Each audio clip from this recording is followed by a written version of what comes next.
Oke, udah masuk. Oke, saya buka. Bismillahirrahmanirrahim. Assalamualaikum warahmatullahi wabarakatuh. Waalaikumsalam warahmatullahi wabarakatuh. Oke, selamat malam teman-teman. Salam sejahtera untuk kita semua.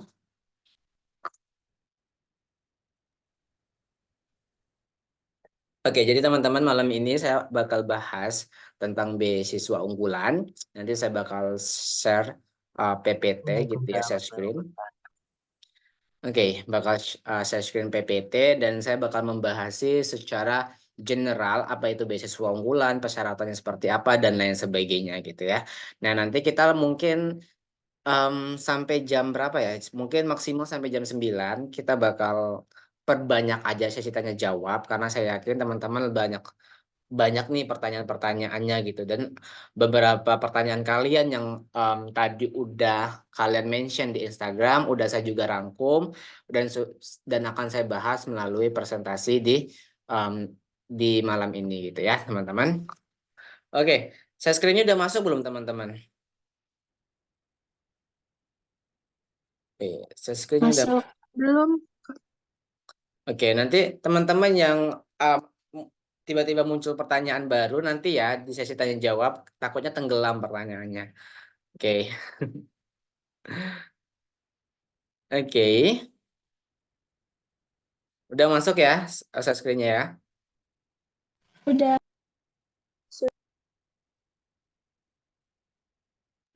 Sip, sudah. Oke, udah masuk. Nah, oke teman-teman, kita akan belajar malam ini tentang beasiswa unggulan. Jadi saya sedikit menceritakan teman-teman. Dulu saya merupakan awardee beasiswa juga. Jadi ketika S1 saya awardee beasiswa unggulan dan S2 alhamdulillah saya keterima lagi beasiswa BPI atau yang lebih dikenal dengan jalur yang saya ambil adalah beasiswa Indonesia Maju. Dan alhamdulillah ketika di S1 saya di dalam negeri, S2 di luar negeri gitu. Nah, ini menjadi sebuah cerita mungkin ya buat teman-teman juga. Kalau kita kuliah itu banyak cara ya, banyak cara karena saya tahu teman-teman mungkin kalau yang nyari beasiswa ya pasti kendalanya di ekonomi, pengen meringankan beban orang tua, pengen kalian bisa mandiri gitu ya. Nah, ini yang cara saya lakukan dan semoga nanti ketika saya sharing teman-teman di sini mendapatkan insights, mendapatkan pemahaman gitu ya tentang bagaimana cari beasiswa dan persiapannya gitu. Nah, sebenarnya saya sudah juga banyak share tentang beasiswa melalui konten di media sosial. Tapi kalau malam ini saya fokus di beasiswa unggulan gitu ya. Oke, kalau kita bicara mengenai beasiswa unggulan gitu ya teman-teman, maka kita harus ketahui dulu nih beasiswa unggulan ini apa gitu. Jadi saya itu sering banget kalau ketika saya mentoring um, adik-adik tingkat saya gitu ya. Nah, ketika saya sampaikan ke mereka yang mau nyari beasiswa, saya sampaikan terlebih dahulu adalah apa beasiswa yang kamu kejar, apa beasiswa yang kamu targetkan gitu. Karena gini teman-teman, kalian harus ketahui setiap beasiswa itu punya karakter, punya value yang mereka cari dari setiap pendaftar atau yang mereka cari dari mahasiswa. Karena kenapa? Karena setiap beasiswa itu memiliki karakteristik yang berbeda. Jadi ketika kita mau targetin beasiswa A, beasiswa B, C, D, dan lain sebagainya, karena honestly banyak banget beasiswa, maka kita harus mempersiapkan sesuai dengan selera mereka gitu ya. Nah, yang saya sampaikan di sini adalah bagaimana cara kita PDKT itu ya istilahnya untuk ke pihak penyelenggara beasiswa. Nah, PDKT ini salah satunya melalui jalur seleksi administrasi gitu ya. Jadi mereka itu bakal ngelihat nih portofolio kalian. Mereka tuh bakal ngelihat nih CV kalian atau background kalian, apa yang teman-teman udah ngelakuin, apa yang teman-teman udah buat selama ini gitu ya untuk menjadi salah satu bagian dari awardee setiap beasiswa yang kalian apply gitu. Nah, makanya kalau kita bicara di malam hari ini tentang beasiswa unggulan, maka teman-teman harus tahu nih beasiswa unggulan itu dari siapa gitu ya. terus tujuan mereka ngasih ini apa gitu. Karena kenapa? Karena setiap beasiswa itu tadi yang saya sampaikan punya karakter yang berbeda. Nah, karena beasiswa unggulan ini dari pemerintah, of course pemerintah nyari karakter dari pemuda-pemudi bangsa Indonesia yang mau berkontribusi ke bangsa di masa depan gitu ya. Makanya nanti ada beberapa hal yang ingin saya sampaikan gitu ya. Banyak kok beberapa awardee gitu ya, yang mereka secara prestasi itu biasa aja gitu ya, nggak highlight banget prestasinya, bahkan ada yang nggak upload sertifikat prestasi masih bisa lolos. Dan kebalikannya pun banyak orang yang punya sertifikat prestasi tapi juga nggak lolos beasiswa gitu ya. Nah makanya saya sering sampaikan kalau kita cari beasiswa, terutama beasiswa pemberian dari pemerintah, maka yang kita highlight gitu ya, salah satunya adalah apa? Adalah di bagian esai adalah bagaimana cara kita berkontribusi, bagaimana cara kita berterima kasih gitu ya. Nah, itu poin utamanya gitu ya. Nah, ini mungkin teman-teman harus catat gitu ya di malam hari ini bahwasannya ini um, point of view saya dari bimbingin dan menjadi award di beasiswa dari tahun 2018 sampai sekarang, saya sering menyampaikan bahwa esai beasiswa, bagaimana cara kita menuliskan untuk berkontribusi itu jauh lebih penting daripada prestasi kita, daripada karya kita dan lain sebagainya gitu ya. Nah, itu sering saya sampaikan gitu. Nah, selanjutnya kita udah tahu nih beasiswa unggulan ini dari pemerintah gitu ya, dikasih untuk ke putra-putri terbaik bangsa Indonesia yang mau berkontribusi di masa depan gitu. Nah, selanjutnya kalau kita bahas tentang beasiswa gitu ya, maka kita nggak asing nih bicara tentang komponen. Karena ya wajar deh kalau kita nyari beasiswa kan biasanya kita cari beasiswa yang punya komponen yang bisa mencukupi kita, yang bisa mengakomodir selama kita kuliah. S1 4 tahun, S2 2 tahun, S3 4 tahun gitu ya. Kalau kita totalin jumlahnya itu, ya mungkin ada dong sampai ratusan juta rupiah gitu ya. Kayak honestly pada saat saya jadi awardee beasiswa gitu ya. Mungkin teman-teman udah tahu nih berapa yang saya terima karena mungkin beberapa teman udah pernah melihat di konten media sosial um, saya udah pernah nge-share beberapa nominal yang saya dapatkan ketika menjadi awardee beasiswa gitu. Nah, to be exact, di malam ini saya bakal jelasin apa aja komponen yang teman-teman dapatkan ketika kalian menjadi awardee beasiswa.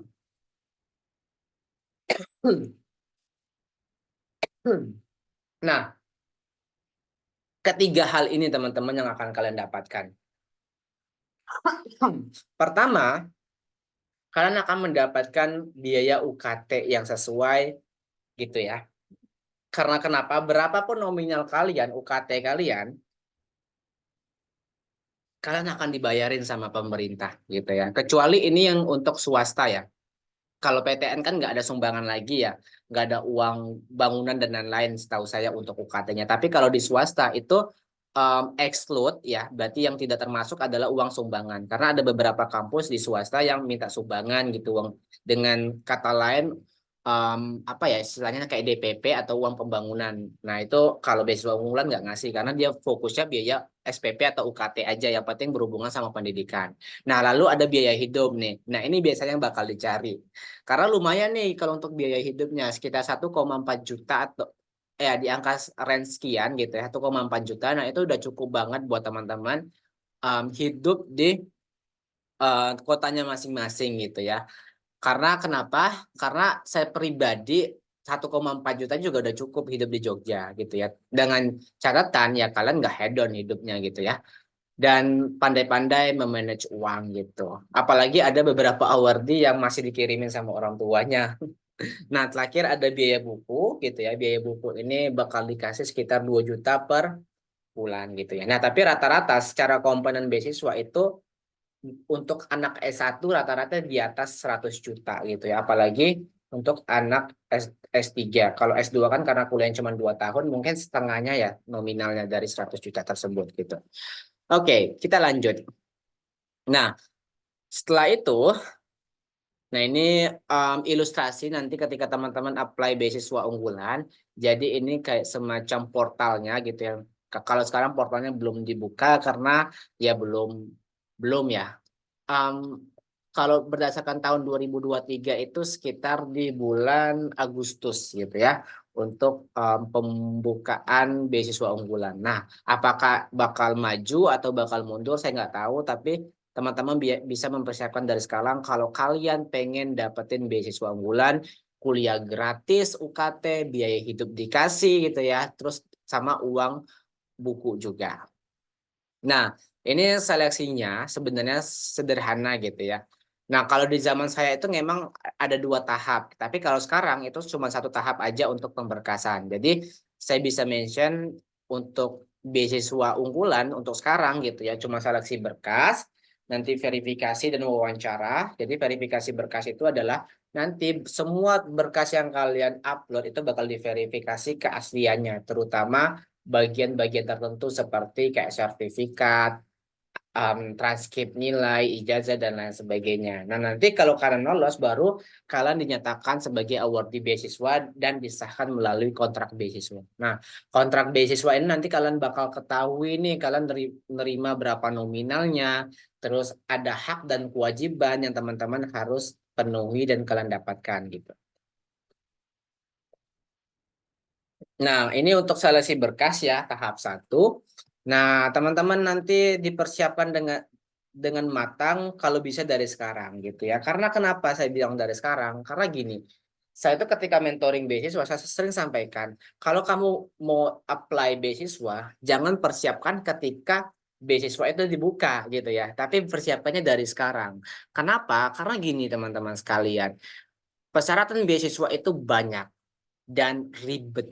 Dan ada beberapa persyaratan yang kalian nggak bisa kerjain dalam waktu yang singkat. Karena beasiswa unggulan, setahu saya di tahun 2023 kemarin, itu dibukanya kurang dari 1 bulan doang. Kalau nggak salah sekitar 2 minggu atau 3 minggu gitu ya. Nah, ada beberapa mungkin hal yang kalian harus persiapkan dan itu takes time, butuh waktu yang lama gitu. Kayak contoh mungkin kalian harus menyiapkan sertifikat UKBI gitu ya. Karena kemarin banyak nih anak-anak yang nggak upload sertifikat UKBI ya gagal gitu karena ini sertifikat wajib. Karena kenapa? Karena ketika dia mau daftar untuk tes UKBI udah kehabisan stok um, untuk pendaftarannya gitu ya. Karena penuh gitu. Karena servernya mungkin bakal down atau um, untuk form pendaftaran juga bakal penuh gitu ya. Kemarin tuh banyak banget kejadian tahun 2003 seperti itu.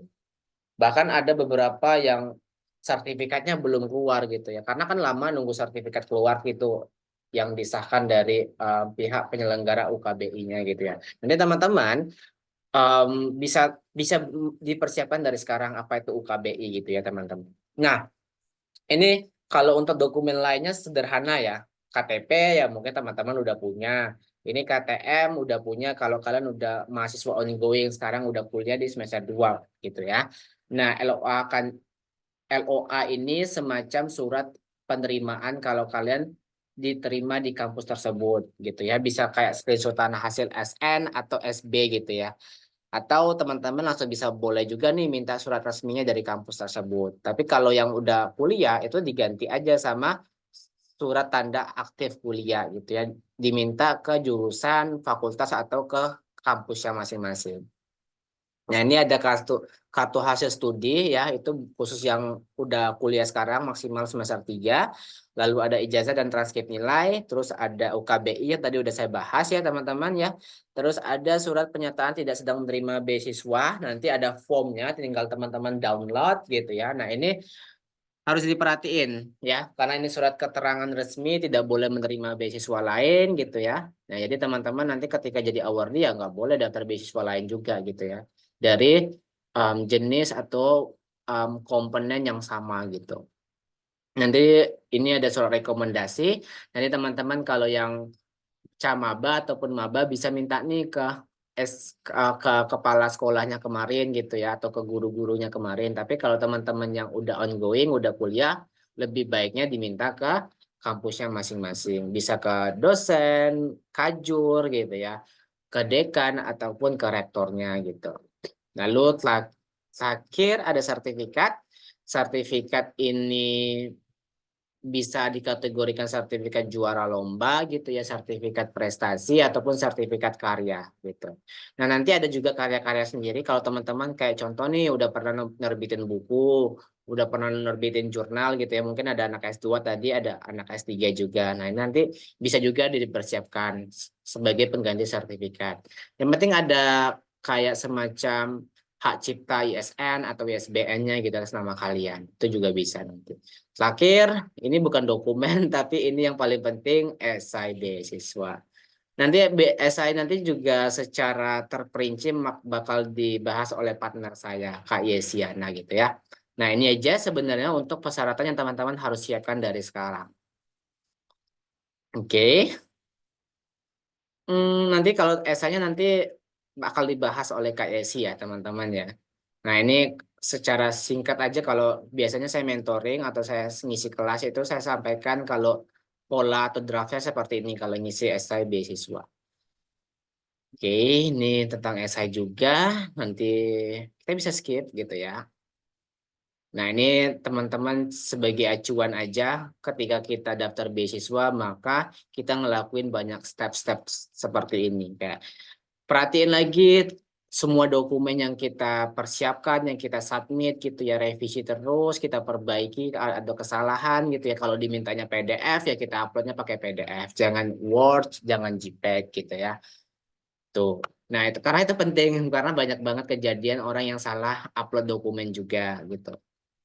Nah, ini ilustrasi sederhana kalau dilihat ya, kalau orang menjadi awardee beasiswa kayak kelihatannya enak banget kalau dapat beasiswa ya, kayak kuliah gratis, orang tua nggak mikirin biaya kuliah kita lagi, uang saku udah aman gitu ya, udah jutaan rupiah per bulan, dikasih uang buku gitu. Tapi ketahuilah teman-teman, perjuangan dapatin beasiswa tidak segampang itu, banyak proses, banyak lika-likunya gitu ya. Bahkan honestly, saya nyiapin beasiswa untuk S2 aja, saya perlu gap year setahun kok gitu ya. Saya memperbaiki CV, saya memperbaiki tujuan saya melalui tulisan, academic writing, kayak esai, proposal studi gitu ya. Banyak konsultasi sama dosen dan lain sebagainya. Bahkan ketika beasiswa unggulan pun memang saya cuma 4 hari mempersiapkannya, tapi 4 hari itu adalah bagian-bagian dari hasil yang dulu saya pernah daftar beasiswa dan ketolak. Jadi yang kesalahan saya di masa lalu ketika daftar beasiswa, saya perbaikinya di beasiswa unggulan. Dan puncaknya, finalnya saya dapat beasiswa unggulan gitu ya. Nah, teman-teman harus perhatiin dari sekarang kalau kalian pengen daftar beasiswa dan menjadi awardee-nya juga. Karena saingan kalian ketat di zaman sekarang. Kalau track recordnya ya, untuk beasiswa unggulan biasanya pendaftarnya lebih dari 10.000. Biasanya lebih dari 10.000. Yang keterima ya hanya berapa ribuan gitu ya. Mungkin kalau di presentasi itu dari pendaftar ke penerima itu hanya mungkin nggak nyampe 10% persentasenya ya, jumlah atau kuantiti dari pendaftar ke penerima. Nggak, 10% itu udah angka yang gede gitu ya. Nah, makanya teman-teman harus diperhatiin, dipersiapkan dari sekarang dengan matang gitu ya untuk dapetin beasiswa. Oke, mungkin itu aja secara sederhana pembahasan tentang esai, sorry, tentang beasiswa unggulan secara in general. Nanti akan dilanjutin oleh teman saya, Kak Yesi udah ada. Ya, halo. Halo, Kak Yesi. Ya, halo. Suaranya Oke, ya? suaranya masuk tapi agak kecil, Kak. Kecil banget, kan? Iya, agak kecil. Di device teman-teman kecil nggak suaranya? Atau gede? Patah-patah juga. Kecil dan ribut. Oke. Oke. Sambil kita nunggu Kak Yesi. Gimana? Apakah jelas?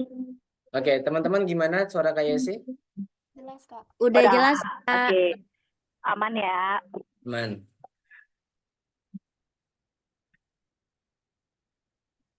Ini langsung saya mulai atau gimana nih, Kak Rian? Langsung mulai aja Kak Yesi biar nanti di akhir kita punya sesi tanya jawab yang lebih panjang gitu. Mungkin ini nggak terlalu banyak, teman-teman bisa langsung bertanya yang banyak gitu kan ya. Yap, kejadiin host dulu ya. Oke. Mungkin hostnya Oh, oke.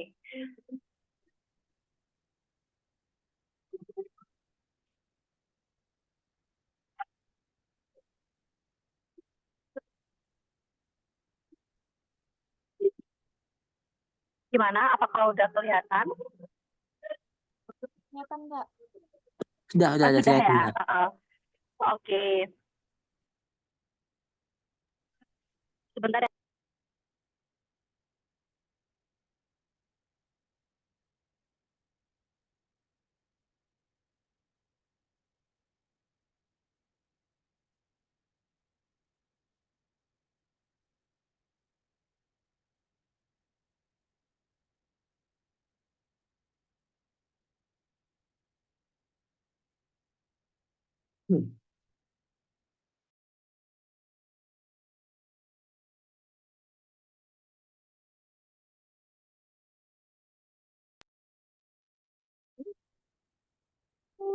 Halo?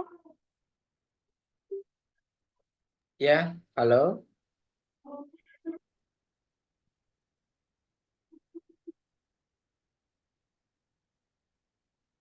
Halo, apakah sudah terdengar dengan jelas? Kalau di Jelas, saya udah, Kak. kalau di teman-teman Jelas, Udah, Kak. Kak. Udah. Udah Sudah jelas, ya. Kak. Maaf ya sebelumnya, saya terlambat tadi. Mungkin Bismillahirrahmanirrahim. Assalamualaikum warahmatullahi wabarakatuh. Waalaikumsalam warahmatullahi Waalaikumsalam wabarakatuh. warahmatullahi wabarakatuh. Mungkin kalau kalian itu followers aktifnya si Kak Rian itu mungkin sudah nggak asing ya dengan saya ya. Kayaknya saya sering banget sih ngisi webinar yang yang diselenggarakan oleh Kak Rian. Mungkin kalau teman-teman yang belum kenal, perkenalkan nama saya Yesyana Iza, biasa dipanggil Yesi. Jadi saat ini saya sedang berkuliah S2 dan S3 melalui beasiswa PMDNU dari Kemendikbud. Dulu waktu S1 saya tuh seangkatan sama Mas Kak Rian, dan saya juga penerima beasiswa unggulan. Namun saya dulu kuliahnya di Malang. Mungkin kalau teman-teman dari Malang, mungkin nanti kita bisa ngobrol bareng nih kalau misalkan mau ketemu ya di Malang ya. Oke, karena tadi sudah dijelaskan ya mungkin secara rinci mengenai persyaratan dari beasiswa unggulan, terus overview dari beasiswa unggulan itu kayak gimana. Nah, di sini saya akan menjelaskan mengenai esai. Nah, esai dari sebuah beasiswa itu kayak gimana sih? Apakah sama nggak sama esai ilmiah gitu? Nah, kalau misalkan kayak seperti itu pasti beda ya. Kalau di esai beasiswa itu biasanya berisikan tentang kita itu kayak gimana sih, terus habis itu impian kita tuh kayak gimana, atau future goal-nya itu seperti apa. Terus habis itu ada juga isinya tentang komitmen. Komitmen itu berisi tentang bagaimana, apa sih yang akan kita kasih ke penerima beasiswa, ke pemberi beasiswa dengan komitmen kita. Terus kontribusinya untuk negeri itu apa sih? Karena kita kan dibayarin oleh pemerintah ya. Itu kontribusinya apa? Entah kontribusi di kejuaraan atau kontribusi di non kejuaraan. Misalkan tadi ada jurnal, kita menulis pengabdian dan lain sebagainya. Itu juga bisa. Nah, kalau misalkan kalian menulis esai, itu pasti jangan lupa urutan dari esainya ya. Kalau dari saya pribadi, biasanya tuh saya memulai suatu esai itu dari memperkenalkan diri atau overview diri seperti apa. Jadi misalkan di sini nih, ini salah satu anak bimbingan saya dulu waktu S1, dia itu baru terima beasiswa tuh waktu tahun 2020, dan itu esainya saya review dulu. Nah, di sini tuh dia memulai menulis esai dengan format perkenalan dulu seperti apa. Terus habis itu perjuangan dia sampai di titik ini tuh kayak gimana. Kayak misalkan nih kalian itu bisa dapetin beasiswa itu atau bisa berkuliah itu ternyata banyak lika-likunya, ada challenge-challenge-nya, tantangannya itu apa aja. Terus habis itu setelah kita menjelaskan tentang perjalanan hidup sampai saat ini, kayak kita nunjukin nih kayak achievement kita tuh kayak gimana. Jangan dilebih-lebihkan kayak misalkan terlalu hiperbola, itu jangan. Jadi kita seadanya aja tapi on point. Misalkan pernah menang itu kasih dengan lomba ini tuh kalian bisa dapetin apa sih? Misalkan nih dulu saya tuh aktif di lomba akademik, misalkan di lomba kejuaraan akuntansi. Nah itu dengan ikut itu tuh saya dapetin apa sih selain juara 1, 2, 3, tapi ternyata saya juga dapetin networking, saya dapetin hal-hal yang tidak bisa teman-teman lainnya dapatkan gitu, saya networking. Terus habis itu jangan lupa di satu beasiswa itu setelah kita memperkenalkan diri, branding, terus habis itu perjalanan kita itu kayak gimana, terus habis itu kita juga harus nyelipin nih yang namanya hal-hal bukan hal-hal sih, future plan. Kalian itu kalau misalkan udah dapat beasiswa itu mau apa aja yang mau dikerjakan.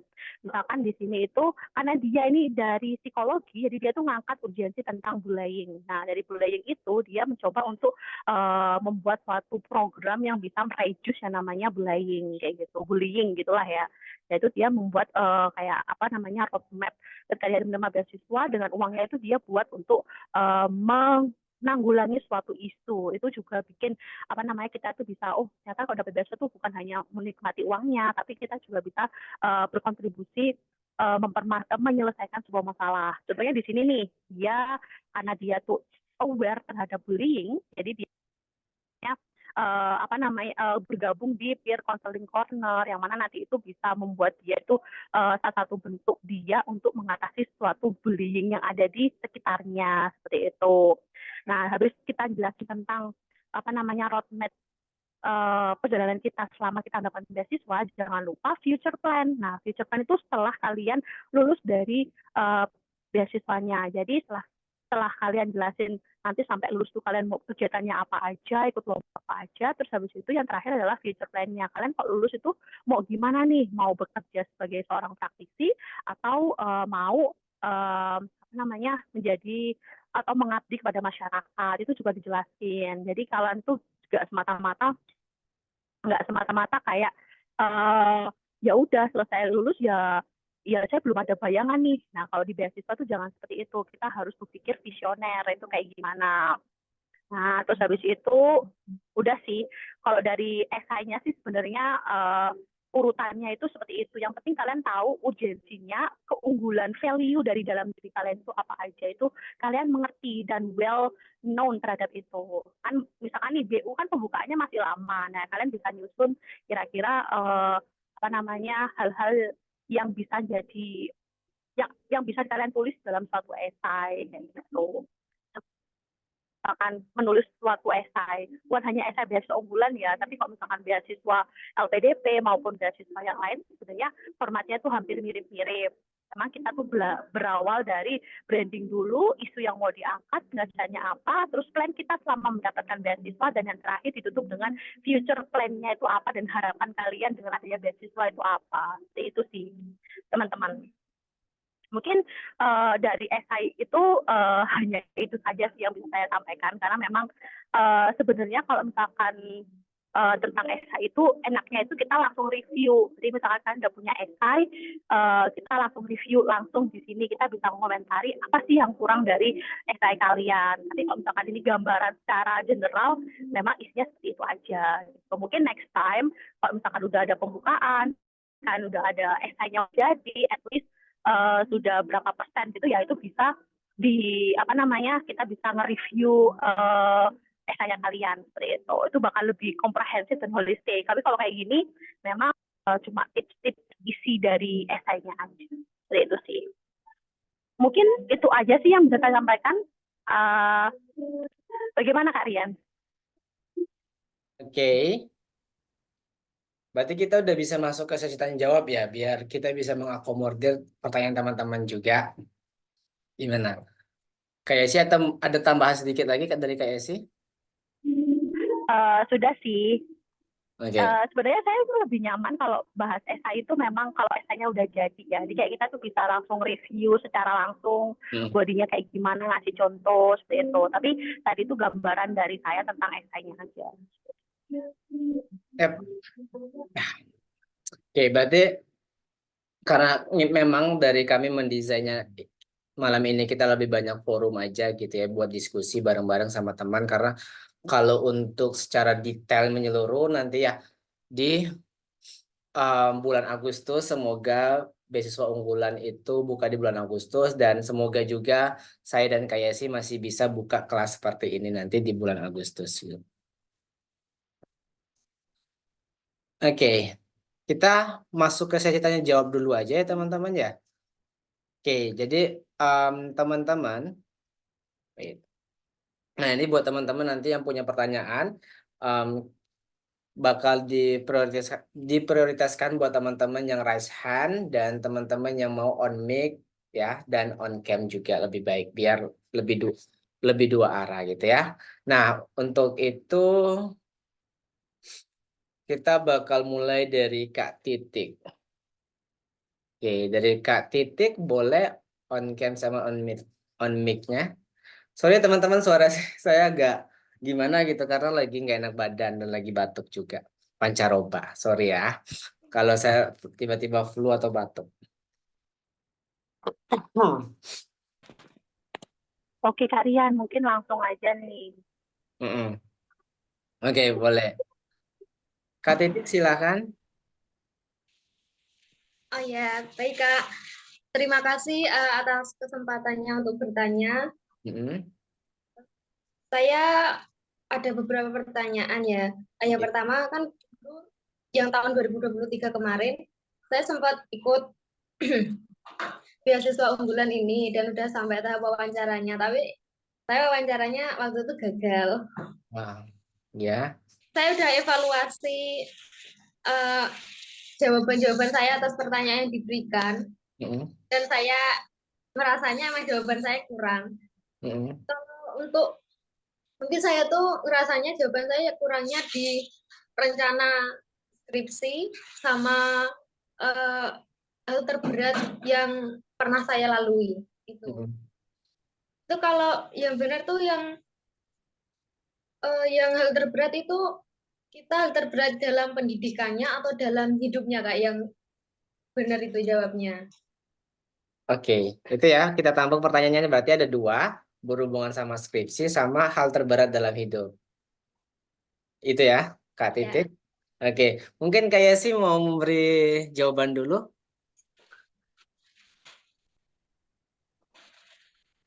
Mungkin saya apa namanya langsung menjawab aja ya, kayak misalkan tadi pertanyaan yang itu sih apa namanya kayak hal yang terberat ya, itu tentang skripsi atau tentang hidupnya.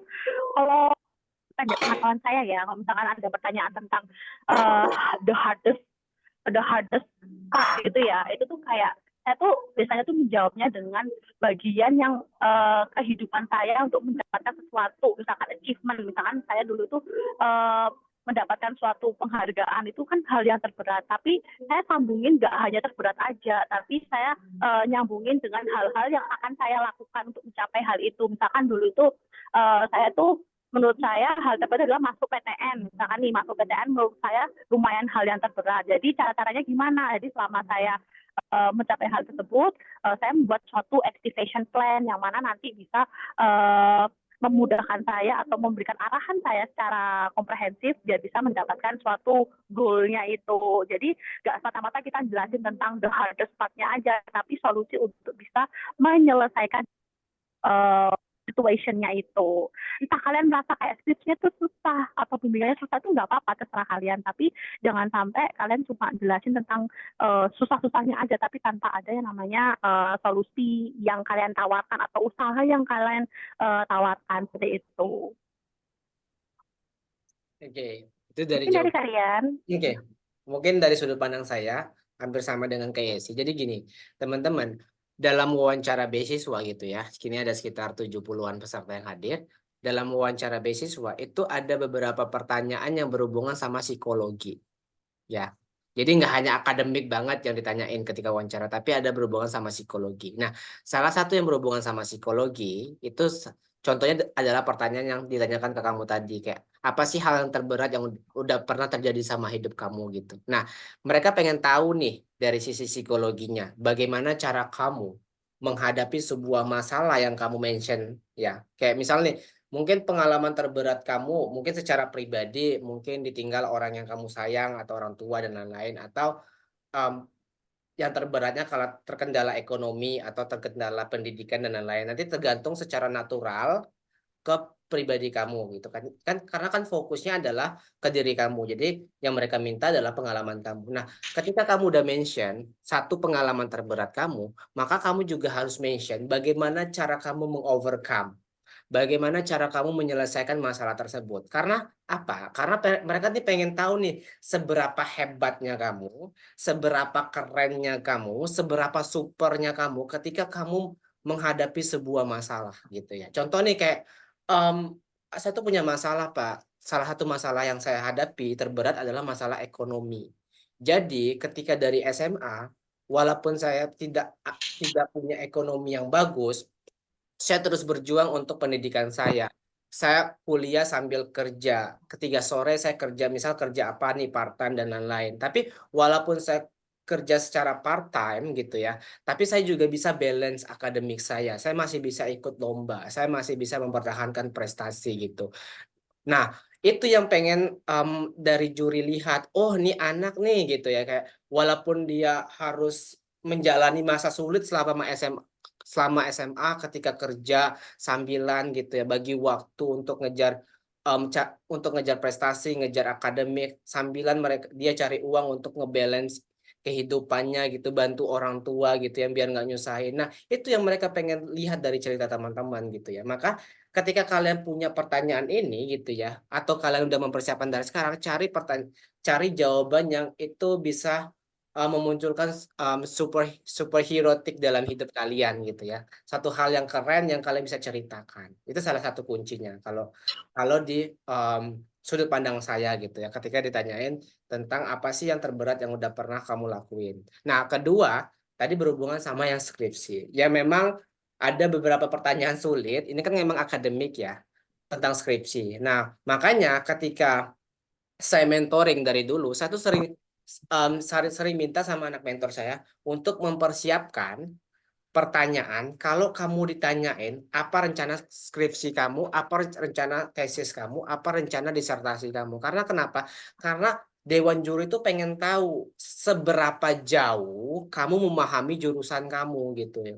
Nah, jangan sampai kamu bilang nanti kayak, oh saya ngambil jurusan teknik sipil, Pak. Oh, kamu ngambil jurusan teknik sipil. Nanti kamu rencana mau skripsinya apa? Terus tiba-tiba kamu jawab, waduh, nggak tahu ya Pak, masih 4 tahun lagi kan masih lama Pak gitu. Jangan. Tapi kamu udah tahu, oh nanti Pak saya teknik sipil, saya nanti bakal mengerjakan skripsi saya tentang bangunan ramah lingkungan Pak, karena saya suka baca jurnal, saya suka baca berita tentang bangunan ramah lingkungan karena efek lingkungan sekarang itu bermasalah Pak, climate change, kita harus mengganti dengan material yang lebih ramah lingkungan dan lain-lain. Nah, itu yang mereka pengen lihat. Jadi ada sebuah konsep pemahaman yang teman-teman udah ketahui sebelum kalian ngambil jurusan tersebut, sebelum kalian masuk ke jurusan tersebut gitu. Karena itu yang sebagai poin utama seberapa tahu kamu tentang jurusan gitu. Itu ya buat titik. Apa masih ada tanggapan lain gitu atau belum memuaskan jawabannya? Ya, sudah. Terima kasih, Kak. Oh, Kalau mau tanya satu lagi, boleh? boleh nanti, tapi ngantri lagi ya biar gantian sama Oh, temennya. boleh. Karena kita batasi sampai jam 9 malam. Oke, Tete? Terima kasih banyak, Kak. Ya, oke, sama-sama. Nanti buat teman-teman, kita batasi 2 pertanyaan aja ya. Nanti kalau lebih pertanyaannya mungkin bisa ngantri lagi gitu ya. Biar kebagian juga yang lain. Oke, titik sudah langsung ke Rizky Amalia. Oke, boleh Rizky? Terima kasih Kak atas kesempatannya untuk bertanya. Ya. Maaf, saya nggak bisa ngeliatin muka Kak, soalnya speaker mic saya di bawah. Oke, that's okay, that's okay. Nah, ini saya ada 2 pertanyaan. Karena saya agak liar, nah hal-hal apa sih yang harus disiapkan jauh-jauh hari untuk beasiswa unggulan ini? Kan untuk saya sendiri belum terkait dengan lembaga atau universitas begitu ya. Kira-kira apa yang bisa saya siapkan dari sekarang? Kemudian yang kedua tentang tantangan wawancara yang mungkin ada beberapa yang sudah dibicarakan. Nah, adakah tips-tips untuk biar wawancara kita terlihat lancar? Begitu. Terima kasih. Oke, sama-sama. Mungkin mau dijawab dulu sama Kak Yesi? Oke, terima kasih Kak. Tadi siapa? Kak Fahda ya? Rizky Amalia. Bukan Kak Rizky. Ya. Kak Rizky, maaf ya, ini kayaknya saya kurang konsentrasi. Jadi, apa sih hal-hal yang harus dipersiapkan jauh-jauh hari ketika kita mau mendaftar suatu beasiswa? Kalau menurut saya, karena mbaknya masih belum ada bayangan mau kemana, kalau menurut saya lebih ke siapkan syaratan yang misalkan nih, ada TOEFL, kalau misalnya S2 ada TOEFL, ada UKBI, kalau misalkan BU ya ada UKBI. Terus siapkan administrasi yang hal-hal lainnya kan kalau nggak salah BU itu ada kayak nyiapin ijazah, terus nyiapin apa namanya rapot dan lain sebagainya, itu juga bisa disiapin jauh-jauh hari. Maksudnya kayak hal-hal basic ya, itu kan hal basic yang harus kita siapkan. Terus habis itu bisa juga dicicil dulu aja esainya, meskipun belum ada pandangan mau ke kampus mana atau gimana, itu dicicil dulu aja. At least kalian tahu personal branding kalian tuh kayak gimana, value dalam diri kalian tuh apa, dan apa motivasi untuk mendaftar beasiswa itu.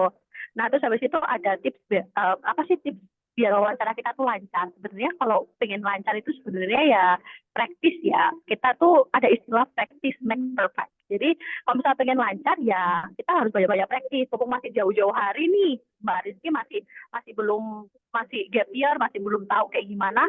Bisa dulu apa namanya praktis wawancara cara generalnya aja, misalkan cara memperkenalkan diri, cara mengetahui kelebihan kekurangan, cara menjawab kelebihan kekurangan, itu bisa salah satu cara kita untuk belajar untuk biar tetap lancar. Karena kalau misalnya kita sering belajar, itu biasanya kita secara naluriah ya atau organik dalam diri itu bakalan ngalir aja sih itu. Karena memang dulu waktu S1 itu memang saya belum selancar ini ngomongnya. Maksudnya kayak masih panjangnya nyawa panjang. Tapi karena sering berlatih sama teman sebaya, sering berlatih sama kayak misal sama guru atau sama dosen, akhirnya kita terbiasa seperti itu. Jadi mungkin dari saya tadi itu sih. Tapi kalau misalkan Mbak Rizky sekarang udah jauh-jauh hari karena BU itu harus keterima dulu di universitasnya ya, ya better sekarang udah disiapin mau apa dipikirin lagi mau ke kuliah di mana. Jadi nanti kita bisa buat roadmap atau plan-nya itu, misalkan nih Mbak Rizky mau ke S2 atau S1 ya? S1, Kak. Oh, masih S1. Nah, itu kalau masih S1 bisa mempersiapkan dulu UTBK-nya atau siapkan dulu requirement untuk masuk kuliahnya dulu, karena memang itu esensial penting dari BU-nya sih, karena kita harus punya LOA-nya ya. Itu sih. Mungkin dari kalian. Oke, ya sebenarnya saya bakal sama ngejawabnya dengan apa yang disampaikan Kak Yesi ya tentang um, apa yang harus dipersiapkan sama wawancara gitu ya. Karena tadi yang kalau apa yang harus dipersiapkan tadi udah saya sampaikan di presentasi tadi kan lumayan banyak tuh ya Rizky apa yang harus dipersiapkan. Nah itu dikejar dulu, itu adalah dokumen-dokumen yang wajib yang harus kamu punya gitu ya.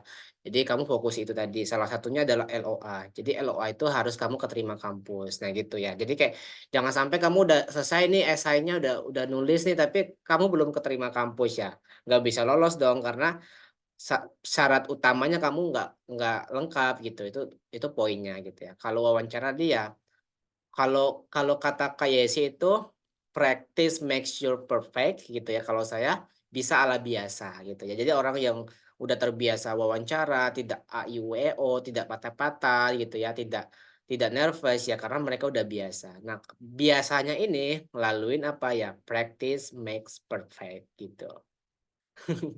Itu ya Rizky ya. Iya, Kak. Terima kasih atas penjelasannya. Iya, lanjut kita ke Fahda. Boleh Fahda on mic on cam-nya.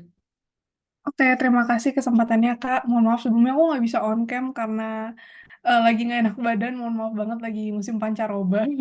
Oke, oke. Jadi aku mau nanya mungkin skill apa sih yang paling butuh untuk ditonjolin selama pengerjaan esai untuk hasil esainya dan juga saat interview nanti. Terus kayak what to do and do not-nya selama interview. Dan yang menurut Kakak paling penting untuk para calon penerima BU ini dalam interview tuh kayak dalam esainya tuh atau dalam interviewnya tuh harus punya poin apa biar dilihat ada poin plusnya dari mata interviewernya. Thank you. Oke, mau dijawab dulu sama Kak Yesi? Kak Rian dulu aja Kak, ini kayaknya low battery, saya mau ngecas dulu. Oke, jadi tadi masih berhubungan ya sama wawancara. Nah, kalau wawancara mungkin salah satu yang kamu highlight adalah do sama don'ts-nya apa aja. Nah, kalau do ya kita jawabnya secara natural, apa adanya, sesuai sama yang apa kita upload, kita apa yang kita submit berkas-berkas kita tadi gitu ya. Tapi oke, lalu kalau downs-nya apa? Salah satunya ya jangan bohong gitu. Karena ini penting banget ya teman-teman. Karena lumayan banyak orang yang pandai beretorika, pandai berbicara, public speaking-nya bagus. Nah, mereka juga menggunakan bahasa-bahasa ataupun sebuah ungkapan-ungkapan yang tidak benar gitu ya. Karena mereka mungkin kelihatannya udah lancar nih, mungkin anak organisasi yang udah pandai public speaking, tapi ternyata ada hal-hal yang mereka bohongi dari apa yang disampaikan. Karena kenapa harus jujur? Karena di setiap wawancara beasiswa itu ada psikolog gitu ya, ada psikolog. Jadi ketika kalian once udah kedetek nih, kebaca nih dari mimik kalian, dari gaya bicara kalian oleh orang psikologi tadi, ketika kalian bohong ya, kalian biasanya bakal dibantai gitu ya, bakal ketahuan gitu. Karena mereka biasanya bakal tidak akan respect gitu ya. Bak bakal tidak akan respect sama orang-orang yang udah bohong duluan gitu ya. Nah, terus do-nya lagi kita bahas nih ya, kayak usual aja kayak biasa, pakai pakaian yang sopan yang rapi gitu ya, lalu perhatiin lagi koneksi internet gitu ya teman-teman, karena biasanya beasiswa unggulan dari tahun kemarin itu dia wawancaranya online, tapi nggak tahu di 2024 ini bakalan offline atau online. Nah, do-nya lagi tadi udah sama, practice ya, practice more. Biasanya kalau dari tahun sebelumnya, saya itu ngebuatin grup buat teman-teman. Kalau ini cara saya ya, yang saya bimbingin. Karena waktu 2023 itu ada jumlahnya ada ratusan gitu ya. Jadi nggak mungkin saya bakal mock up tes yang kelas kayak gini semuanya ada 100. Jadi saya buat grup. Jadi ada sekitar kayak waktu itu nyampe 200 atau 300 peserta yang daftar gitu ya. Jadi saya buatin grup kecil. Jadi per grup itu ada sekitar kayak 8 sampai 10 anak, dan saya ketemuin mereka nih, saya bedain nih Universitas A, Universitas B. Jadi mereka biar latihan bareng, saling support untuk latihan wawancara gitu sesama awal. Jadi biar ngasih feedback masing-masing. Itu yang saya lakukan dulu ketika di tahun 2023. Tapi nggak tahu ya di tahun 2024 ini apakah saya bisa melakukannya lagi atau tidak. Let's see. Nanti di bulan Agustus kalau besok unggulan dibuka. Lalu apalagi ya yang berhubungan sama wawancara. Nah, ini juga penting mungkin untuk ngelatih kalian ya. Saya tuh udah pernah nge-share list pertanyaan yang muncul di wawancara beasiswa. Itu ada di konten saya. Kalian cek di Instagram saya, itu scroll aja itu ada. Lumayan banyak. Dan honestly dari tahun 2023 anak-anak yang bimbingan sama saya dulu, mereka mention ke saya bahwasannya banyak pertanyaan yang keluar gitu. Jadi kayak mereka kan udah terbiasa nih, udah praktis. Jadi kayak mereka lancar nih ketika ditanyain beberapa pertanyaan itu gitu. Nah, itu mungkin yang siapa nih Fahda bisa lakuin juga. Tuh ya. Oke, kayak sih ada mau ditambahin pertanyaan yang lainnya tadi? Kayaknya lain jawabannya nih. Apa? Kalau dari saya sih kayaknya tadi udah dijawab lengkap ya sama kalian ya. Jadi kayak do dan don'ts-nya tadi juga udah sangat sepakat. Karena kita tuh kalau bisa karena kita harus jujur dengan diri sendiri, jangan sampai kita terlalu pengen personal branding, jadi melebih-lebihkan artinya bohong. Kalau Gitu. Gimana Kak Fada? Ada pertanyaan lagi? Iya, aku masih ada pertanyaan, cuman mungkin aku next aja. Iya, oke. Gantian ya. Oke. Makasih ya, Kak. Iya, sama-sama. Kak Nendita.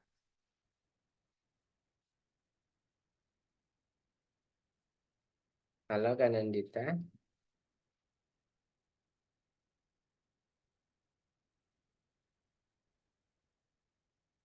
Oke. Kak Nandita boleh silakan on mic on cam-nya.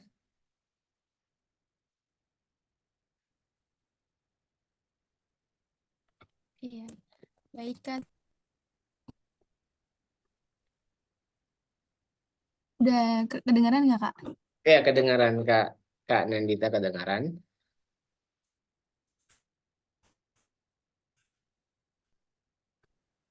Oke, ini kayaknya kalau sekarang nggak kedengaran nih. Putus-putus ya di device teman-teman juga putus. Mau nanya mengenai misalnya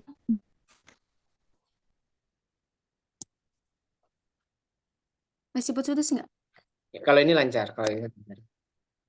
Boleh silakan. Mengenai UKBI.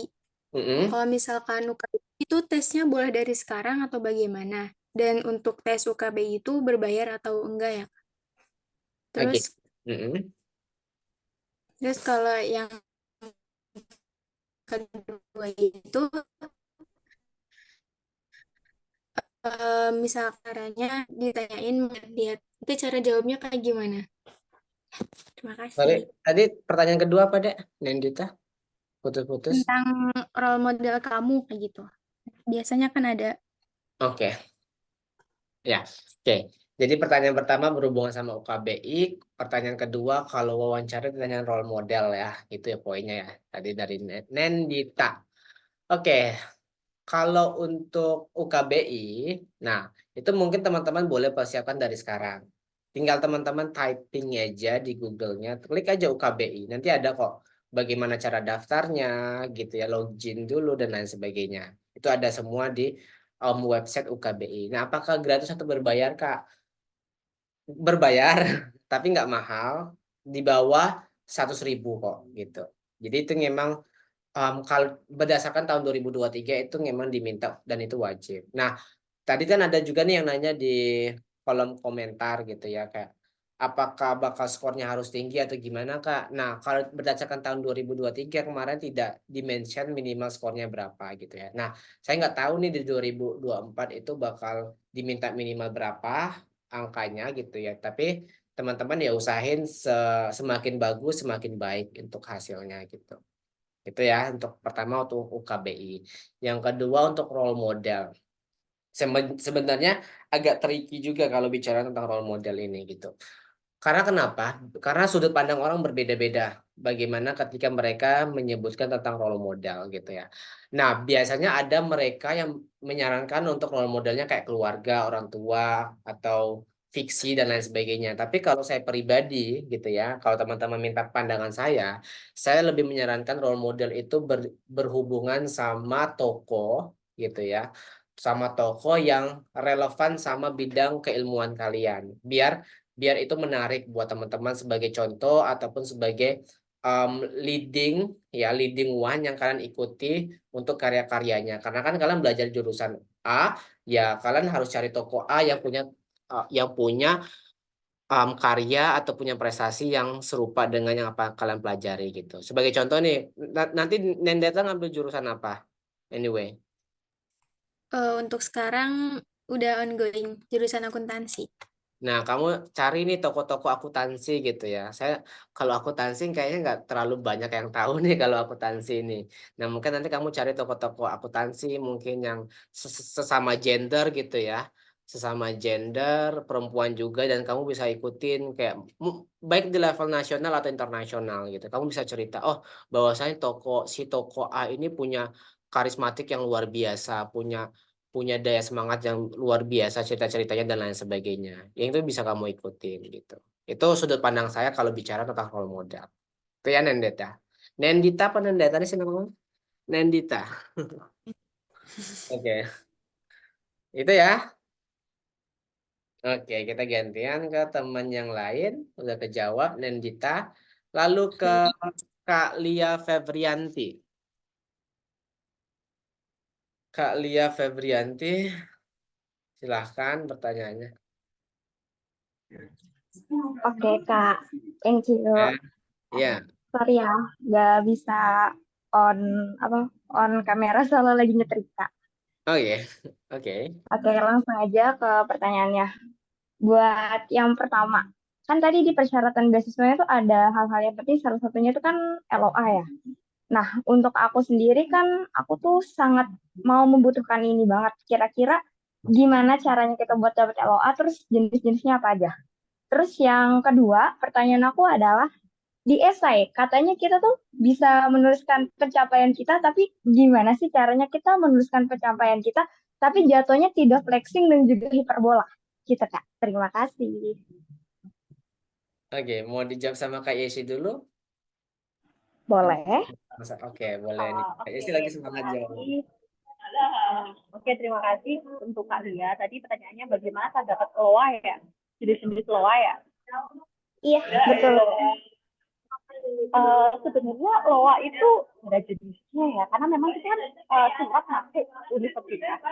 Jadi misalkan Kak Lia itu masih S1, kalian itu masih S1, biasanya kan ada maksudnya tuh ada ya seleksi SNPTN, SBM, sama ada seleksi mandiri. Kalau di swasta ada berapa jalur masuk. Nah, untuk yang kalau yang S2 itu memang caranya juga langsung aja ya, kita masuk ke PMB-nya di salah satu universitas itu. Kita bisa lihat persyaratannya mereka itu apa aja. Biasanya sih nggak jauh beda. Misalkan kayak TOEFL, TPA, atau juga misalnya ada juga kayak sertifikat-sertifikat ijazah dan lain sebagainya. Tapi kalau misalkan Mbak Lia mau dapat LOA ya mau nggak mau Mbak Lia juga harus mendaftar di kampusnya dulu. Itu biasanya ada tersedia di website masing-masing seperti itu.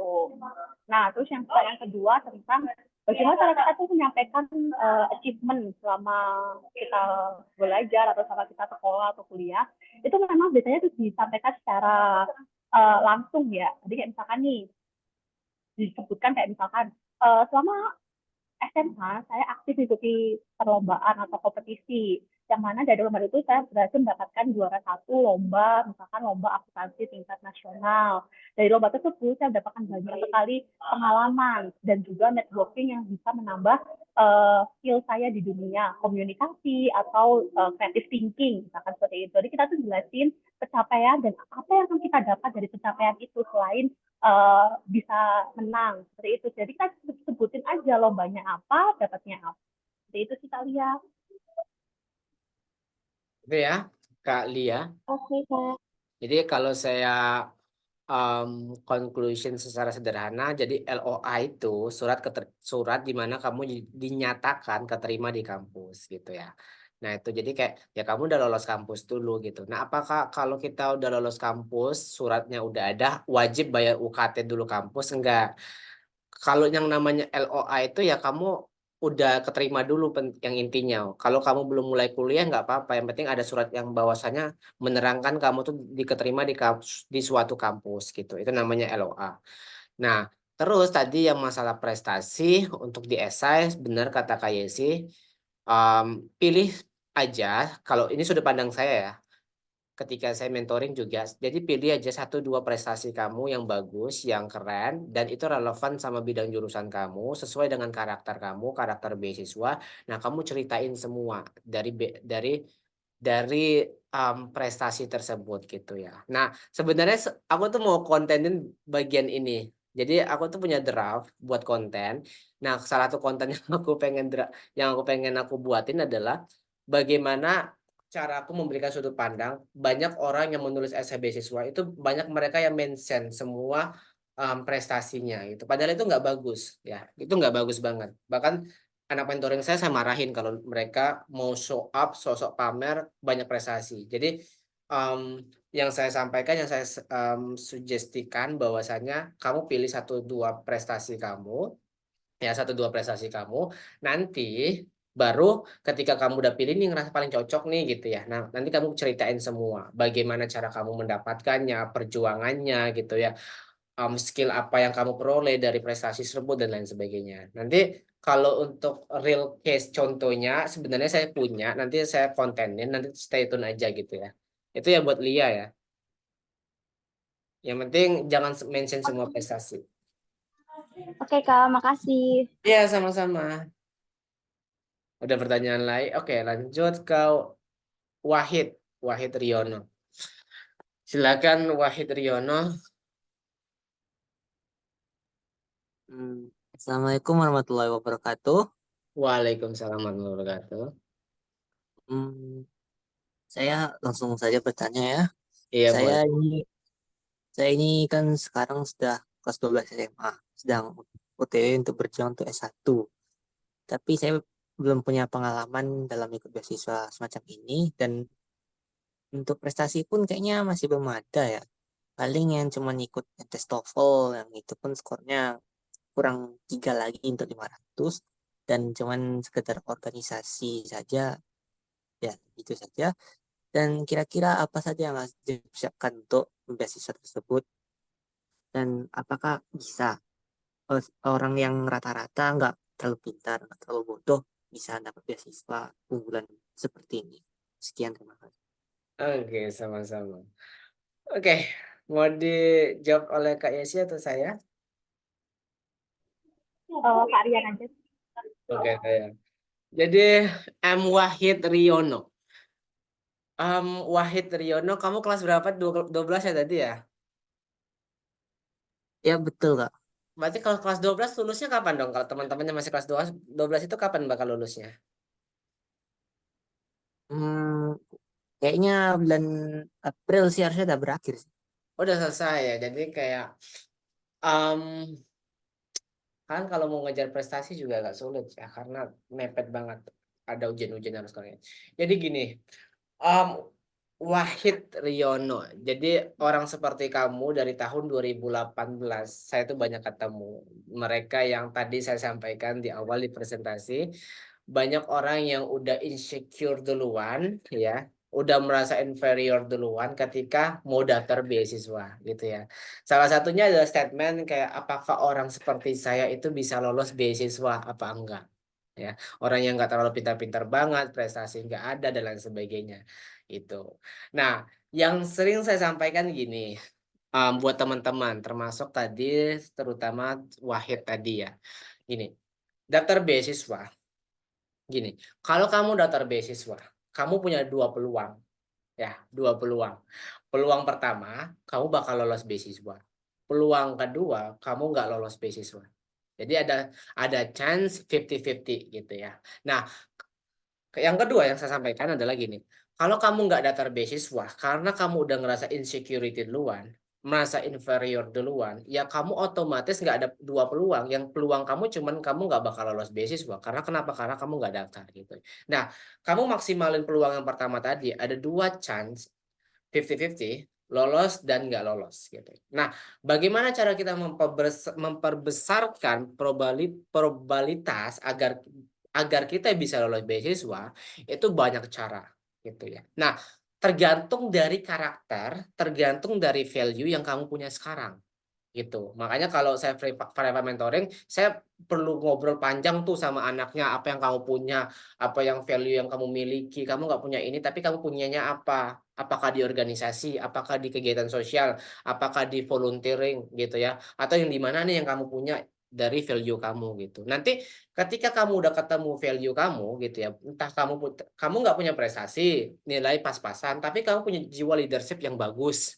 Kamu nggak punya prestasi, nilai pas-pasan, tapi kamu punya jiwa sosial yang sangat bagus karena kamu udah pernah volunteer, karena kamu udah punya pengalaman di bakti sosial dan lain-lain. Nah, itu menjadi value buat kamu loh gitu. Karena gini, biasanya insecurity atau inferior orang ketika daftar beasiswa adalah di prestasi akademik. Percaya sama saya, dari tahun 2018 sampai sekarang, saya tuh lebih banyak bimbingin orang yang nggak punya prestasi secara akademik daripada orang yang punya prestasi, gitu ya. Dan mereka masih masih ada kok yang lolos gitu ya. Gitu ya. Bahkan kayak Yesi nanti mungkin boleh cerita nih anak bimbingannya yang nggak punya prestasi akademik bisa lolos juga beasiswa gitu ya. Nah, ketika mereka nggak lolos, ketika mereka nggak punya prestasi, yang kamu bisa tonjolin adalah value yang lain. Kamu nanti bisa cerita nih tentang visi misi kamu untuk bangsa Indonesia. Kamu bisa cerita nih pengalaman kamu kemarin sebelumnya apa aja gitu. Nah, itu yang kamu bisa mention. Makanya kamu punya waktu sekarang. Kalau kamu ngerasa nggak punya timing yang bagus untuk berprestasi karena udah mepet, ya kamu lakuin di luar akademik, yaitu yang kamu tingkatkan adalah non akademik kamu, entah leadership, entah kegiatan sosial dan lain sebagainya. Karena masih ada waktu dan masih ada chance-nya gitu ya buat si Wahid. Jadi jangan putus asa, kamu harus perbaiki, lihat value yang kamu bisa tawarkan gitu ya. Karena honestly secara ketika saya daftar beasiswa, 2 beasiswa yang saya keterima, S1, S2, saya nggak menawarkan value saya melalui prestasi. Tapi yang saya tawarkan value saya adalah bagaimana saya berpikir untuk kontribusi di masa depan. Bagaimana cara saya berbagi, bagaimana cara saya berkontribusi yang udah saya pernah lakuin gitu. Itu cara saya. Karena kalau masalah prestasi itu I do believe itu bukan poin utama yang mereka cari. Yang mereka cari itu adalah orang yang mau berkontribusi untuk bangsa. Karena ini beasiswa dari pemerintah, gitu ya, untuk Wahid. Jadi tetap semangat dulu, ya. Perbaiki diri kamu, cari value dari diri kamu. Karena tadi yang saya sampaikan beasiswa itu persaingannya ketat, gitu ya. Jadi kamu harus semangat, masih banyak waktu. Kalau kamu gagal nanti kan maba nih, kelas 12 daftar S1. Daftar beasiswa unggulan gagal nih, misal contoh Jasin kasih gagal, kamu masih bisa daftar di semester 3 kok gitu, masih ada peluang. Nah 1 tahun nanti kamu bisa perbaiki, ya bisa perbaiki melalui organisasi, leadership, kegiatan sosial atau bahkan prestasi gitu. Jadi masih punya chance kamu kalau kamu maba. Bahkan saya pribadi S1 saya nggak nerima beasiswa ketika saya maba, tapi ketika saya ongoing. Nah ketika saya ongoing tersebut saya perbaiki semua. IPK harus mendekati 4. Saya ngikut kelas malam untuk belajar bahasa Inggris.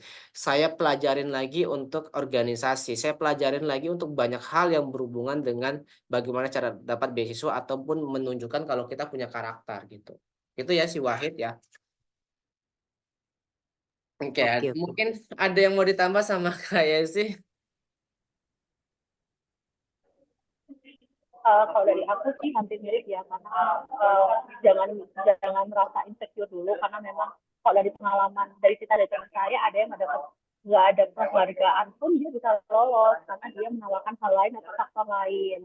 Jadi mungkin nanti kamu di SA-nya tuh lebih di komitmennya aja, waktu nanti kalau udah keterima kamu jadi lebih semangat lagi untuk meraih prestasi atau hal-hal lainnya. Karena ada teman saya itu benar-benar dia zero achievement atau zero gak pernah menang sama sekali itu bisa lolos. Oh ya. Itu ya Wahid. Oke, thank Iya, you. Kamu makasih udah Bang. keren kok. Kamu udah mau belajar, udah masuk join kelas ini udah keren. Berarti kamu udah mempersiapkan dari matang. Tinggal karakternya apa yang harus kamu tonjolin. Oke, good. Wahid udah, lanjut ke Himawari. Namanya bagus Himawari. Adiknya Boruto ini. Halo, selamat malam Mas Hawari, Mbak. sorry. Kok Himawari sih? Astagfirullahaladzim. Capek. Selamat malam Mas Mbak dan Ya, teman-teman di selamat sini. malam. Capek aja Allah. Oke, gimana? Yuk. Sebelumnya terima kasih atas kesempatannya Mas dan Mbak. Mohon maaf nih, saya nggak bisa on cam, kebetulan di sini juga lagi hujan. Saya Ya. mau nanya 2 hal tentang beasiswa unggulan ini Mas. Mm-mm. Yang pertama, misalnya nih, tahun ini kita diterima sebagai awardee beasiswa unggulan. Nah, Ya. pada tahun selanjutnya kita mau nyoba kayak Akpol atau IPDN gitu, itu kira-kira gimana tanggapannya, Mas? Dan satu lagi, kebetulan saya juga sedang mempersiapkan, kemarin sempat daftar di luar negeri. Mm-mm. Kira-kira kalau misalkan keterima itu tanggapannya gimana juga, Mas? Terima kasih. Oke, maksudnya ke luar negeri ini apa nih maksudnya? Kemarin kan kebetulan daftar juga di luar negeri. Daftar kampus Iya, daftar kampus di luar negeri. dan beasiswa Jadi, juga nggak? iya, beasiswanya dari pemerintah setempat gitu, Mas, bukan beasiswa Oh, unggulan. beasiswa dari negara orang itu ya? Iya, Oke, saya masuk. Mungkin kayak sih atau saya mau jawab?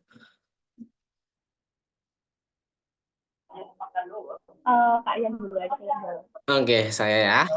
Jadi gini, sorry tadi saya kok mention nama kamu Himawari ya? Sorry ya, Hawari. Sorry, astagfirullahaladzim. iya nggak apa-apa, Mas.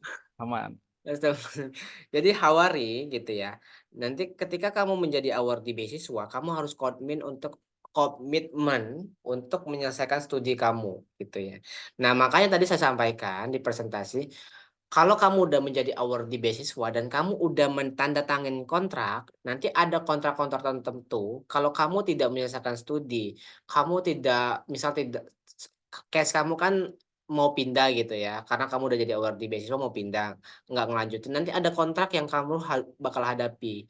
Nah, dan salah satu poinnya setahu aku kamu bakal diminta ngembaliin dana yang udah kamu pakai. Kalau kamu merasa sanggup balikin dananya, misal kamu lolos nih Akmil atau Akpol, atau kamu lolos beasiswa ke luar negeri setelah itu jadi awardee. Nah, berapa pun nominal yang kamu pakai lewat beasiswa itu nanti biasanya minta dikembaliin. Nanti plus ada dendanya sendiri. Nah, saya nggak tahu kalau dendanya apa. Itu biasanya seperti itu ya. Hawari ya. Oke, Mas. Terima kasih, Ya, Mas. sama-sama. Makanya di setiap beasiswa itu ada seleksi wawancara. Nah, biasanya salah satu seleksi wawancaranya itu adalah bagaimana cara mereka mengetahui kalau kamu tuh bakal komitmen untuk studi tepat waktu dan selesai gitu. Itu salah satu tujuan wawancara juga. Oke, lanjut ke Meria. Oke, Meria, pertanyaan kamu apa?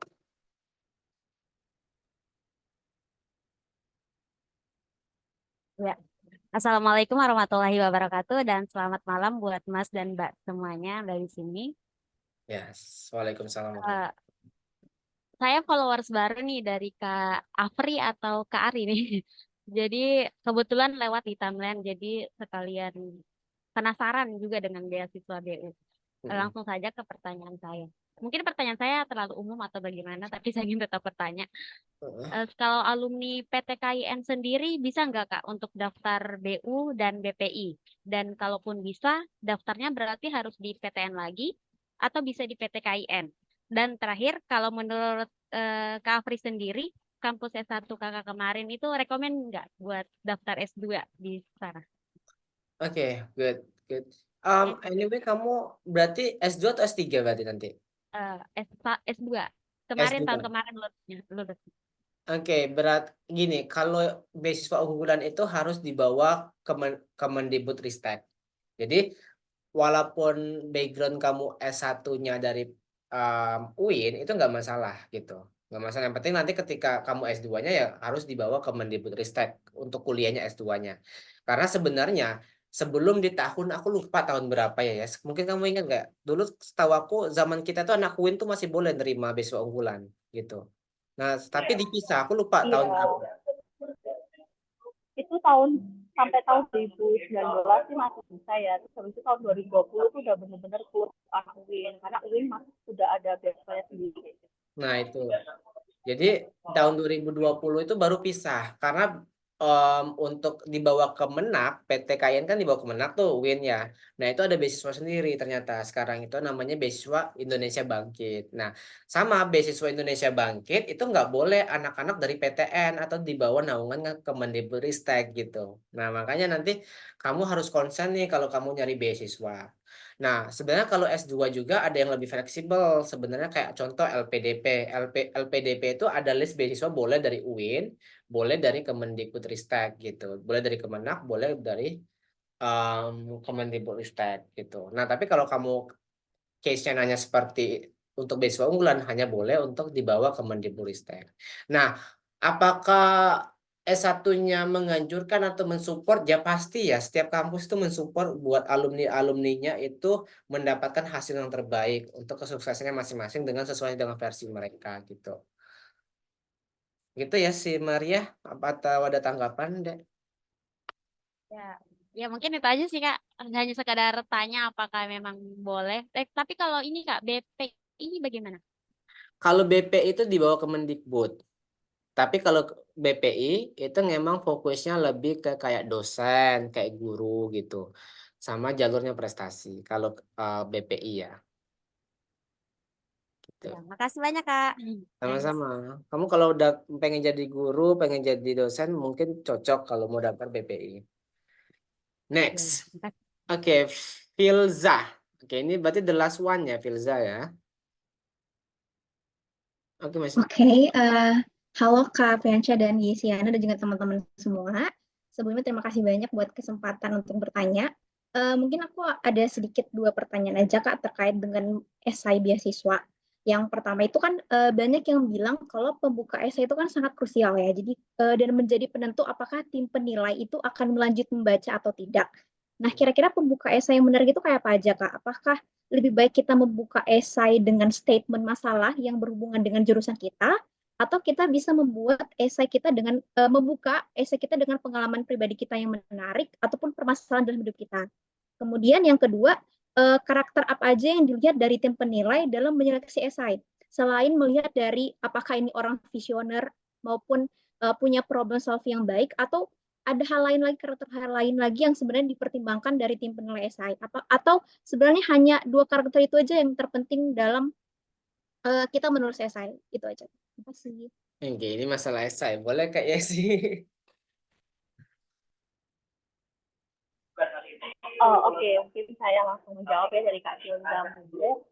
Kalau misalkan masalahnya tadi ya book atau introduction yang paling menarik itu kayak gimana, apakah kita dari masalah dulu atau memperkenalkan dulu atau apapun dulu. Kalau dari saya pribadi kemarin tuh memang penilaian dari reviewer itu beda-beda ya. Ada penilaian reviewer itu yang memang subjektif, prefer dari mana aja. Tapi kalau dari saya pribadi ada satu esai yang kalau misalkan kita sebagai orang awam belum pernah membaca, belum orang awam yang nggak kenal siapa mereka, itu tuh paling suka kalau dari kacamata saya ya, itu tuh dari dari urgensinya dulu itu kayak gimana, dan itu sudah tervalidasi juga dari dosen saya. Itu ada satu-satunya itu reviewer PDP, ada juga reviewer dari biasa BPI. Mereka tuh bercerita kalau introduction kan hal yang krusial, jadi mereka tuh kadang-kadang tuh pengen tahu nih kita itu mau ngangkat isu apa dulu dari suatu permasalahan. Tapi ada juga yang kita cuma introduction-nya itu cuma memperkenalkan diri, terus itu langsung masuk ke urgensinya yang langsung ditonjolin, langsung dibuknya itu di urgensinya. Itu ada juga. Tapi kalau dari reviewer yang sharing sama dosen saya itu memang mereka lebih senang kalau misalkan kita itu udah dasarnya urgensi, terus itu kayak yang dasari kenapa kok kita tuh anak membaca esainya kita tuh kayak gimana. Itu sih yang mereka bilang, karena itu salah satu hal yang bikin kita tuh puishingnya tuh tetap ada. Oh, ini kira-kira apa yang mereka lakukan ya, kenapa kok bisa seperti ini ya, kenapa mereka mengangkat urgensi ini ya, gitu. Itu sih saya sharing dengan dosen saya gitu. Habis itu apa lagi ya tadi, yang kedua itu apa ya? Apa? Pertanyaan keduanya tadi apa ya? Pertanyaan kedua saya tadi tentang karakter apa aja yang sebenarnya dilihat dalam tim penilai menilai esai, selain visionernya, selain dari problem solvingnya, apakah ada karakter lain lagi yang sebenarnya dilihat dari tim penilai esai, atau mungkin hanya dua karakter itu saja yang terpenting ketika kita ingin menulis esai? Kalau dari saya pribadi ya, karena memang ini tetap ke subjektivitas, itu kadang-kadang tuh faktor-faktor X, memang dua faktor tadi itu faktor yang kita tahu, tapi ada faktor X yang kadang tuh review tuh nggak memberikan tahu ke kita itu apa yang hal lain. Tapi sepeda pengetahuan saya, kalau misalkan esai yang baik adalah esai yang visinya kita tuh dapat diukur, terus reachable. Kita tuh merasa kita tuh punya impian, tapi impian itu kayak gampang diraih gitu loh, kita tuh bisa meraihnya dengan logis. Ada juga yang kita tuh punya impian yang agak-agak logis, itu kan nggak measurable dan nggak reachable. Nah itu yang bikin mereka itu kadang-kadang kayak ini apa, ini bagus idenya, tapi tidak bisa dijangkau, tidak bisa diukur itu kayak gimana. Jadi kalau dari saya pribadi itu faktornya adalah ya bagaimana cara kita itu menyampaikan suatu esai, suatu ide, itu yang bisa diukur dan memiliki dampak ke depannya atau sustainability-nya itu dampak. Mungkin dari Kak Rian bisa nambahin.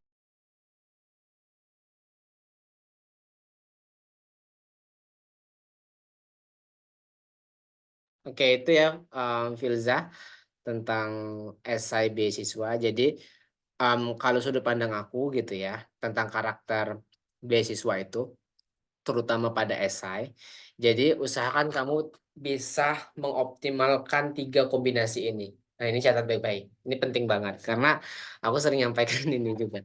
Pertama, cerita masa lalu kamu. Kedua, cerita masa sekarang kamu. Ketiga, cerita masa depan kamu. Ini penting banget. Jadi past, present, sama future. Tadi yang berkaitan sama visioner itu kan adalah di future. Apa yang kamu lakuin di masa depan gitu.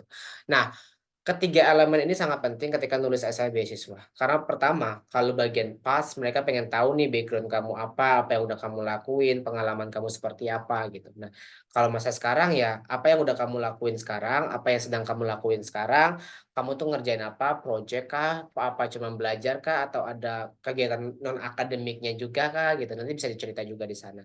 Baru nanti yang paling penting bagi saya dari kedua elemen tadi dihubungkan ke hal elemen yang terakhir yaitu adalah future, bagaimana cara kamu memandang masa depan, bagaimana cara kamu berkontribusi. Nah, itu paling penting yang dilihat gitu.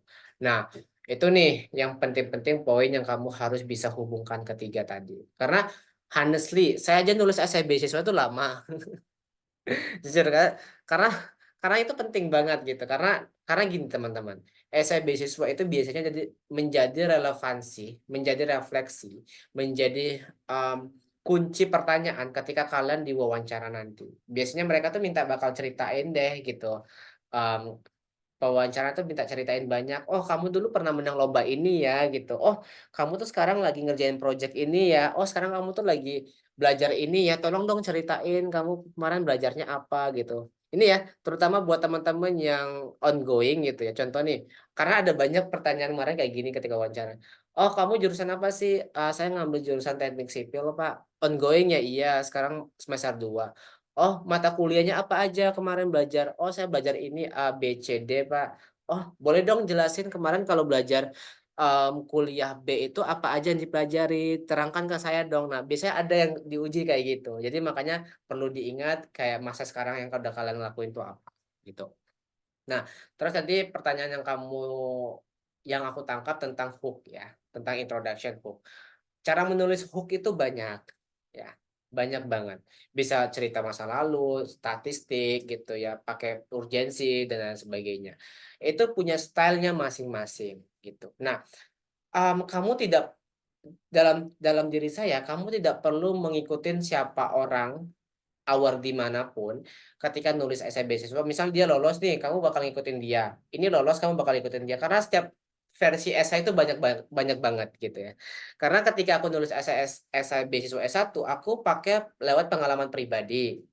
Ketika aku nulis essay untuk S2, aku nulis berdasarkan urgensi. Nah, ternyata bisa lolos. Nah, caranya itu bukan how-nya, tapi poinnya. Mana poin yang paling krusial menurut kamu? Bagi kamu cerita masa lalu, bagi kamu urgensi penelitian, urgensi masalah jurusan, atau bagi kamu adalah data statistik, atau bagi kamu adalah quotes. Banyak gitu ya.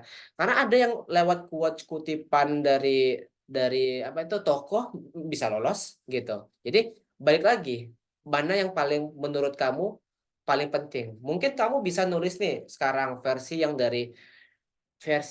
dari masalah pribadi, versi yang dari urgensi, versi yang dari kutipan. Nanti kamu tinggal minta bandingin sama orang. Makanya perlu yang namanya proses review. Nanti kalau udah di review, oh dari 10 responden, dari 10 survei gitu ya, dari 10 orang yang kamu tanyain, ternyata mereka paling suka dominasi di yang masalah urgensi. Ya udah kamu pakai itu juga boleh gitu. Itu sebagai tips and trick aja kalau pengen kamu lakuin. Gitu Oke, ya. makasih Kak. Iya, Falza. Oke. Good. Um, ada sekitar 5 menit lagi teman-teman sebelum jam 9 gitu ya. Oke. Karena tidak ada pertanyaan lagi yang muncul, maka kita bisa untuk closing ya. Mungkin dari Kak Yesiana, siapa tahu ada closing statementnya dulu sebelum kita tutup.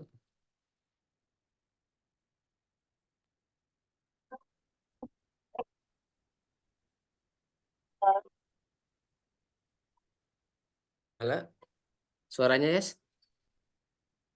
Mungkin bisa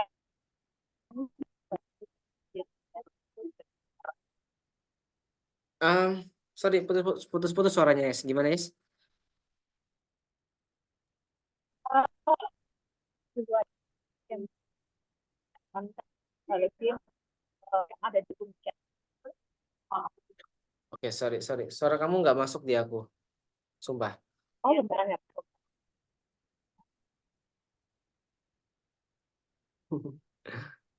Oke, coba bisa lewat chat dulu.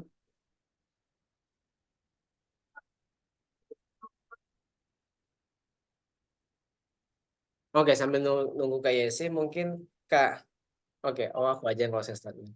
Oke, ini terakhir ya untuk Kak, boleh sama Kak Eti karena masih ada 3 menit. Kak Eti silakan pertanyaan terakhir. Gimana Kak Iya, Eti? iya Kak, makasih atas kesempatannya. Eti mau tanya Kak, untuk upload sertifikat pendukung, Mm-mm. kayak sertifikat prestasi sama sama yang lainnya, itu kalau misalnya saya ikut organisasi, tapi belum ada sertifikatnya, terus kalau misalnya saya publikasi jurnal dan baru submit nih Kak, dan saya masukin nih, kalau saya itu publikasi ini di CV saya, apakah itu harus terbit dulu atau boleh ketika kita sudah submit terus kita cantumkan hal itu di CV kita Oke, dan oke. diupload kertas ya Kak. Makasih Kak. Lengkap. Pertama, kalau untuk yang organisasi, tadi kamu tanyain sertifikat. Kalau organisasi nanti ketika ngisi form itu nggak diminta sertifikat. Yang diminta sertifikat itu hanya bagian kayak prestasi atau karya, gitu ya. Itu buat etik. Kedua, yang tadi masalah publikasi. Nah, ini tergantung nih. Kalau publikasi kamu udah keterima, udah ada LOA-nya, dinyatakan keterima gitu ya. Mungkin kamu bisa masukin sebagai karya kamu, baik nanti via CV ataupun via formnya nanti gitu. Tapi kalau ketika kamu daftar beasiswa unggulan tapi belum keterima, beda ya, belum publish sama belum keterima. Karena kalau jurnal itu prosesnya salah satunya adalah kamu keterima dulu LOA bahwasanya kamu udah lolos nih, jurnal kamu nanti bakal dipublikasi, tapi biasanya lama kan nunggu kayak volume atau target bulan mereka. Nah, nanti kamu bisa dapat LOA dari mereka. Tapi kalau itu belum keterima, ya itu belum termasuk karya gitu. Case-nya kayak gitu aja kalau belum publish, tapi udah keterima. Itu ya, Eti. Iya Kak. Alhamdulillah untuk publikasinya itu udah ada LOA-nya Kak, Oh ya, itu berarti bisa kalau itu. tapi itu proceeding Kak di ini Mm-mm. konferensi Nggak nggak apa-apa, nggak masalah. apa-apa. Nggak apa-apa. Aku juga punya proceeding kemarin kok. Jadi aku juga masukin. Karena proceeding lumayan lama, setahunan soalnya. Iya Kak, makasih Kak. Iya, sama-sama. Oke. Nah gitu ya teman-teman ya. Oke, ini Liza, pengumuman BU itu biasanya tergantung dari pihak penyelenggara sih. Biasanya kita udah masuk kuliah dulu baru pengumuman. Ada yang kayak gitu. Tapi ada juga orang-orang yang dia belum mau kuliah kecuali udah keterima beasiswa beneran. Jadi dia istilahnya nunda defer itu boleh. Tapi biasanya ini anak-anak yang dibolehin sama kampus sama jurusannya. Biasanya ini anak-anak S2 atau S3 gitu. Oke, udah jam 9 tepat.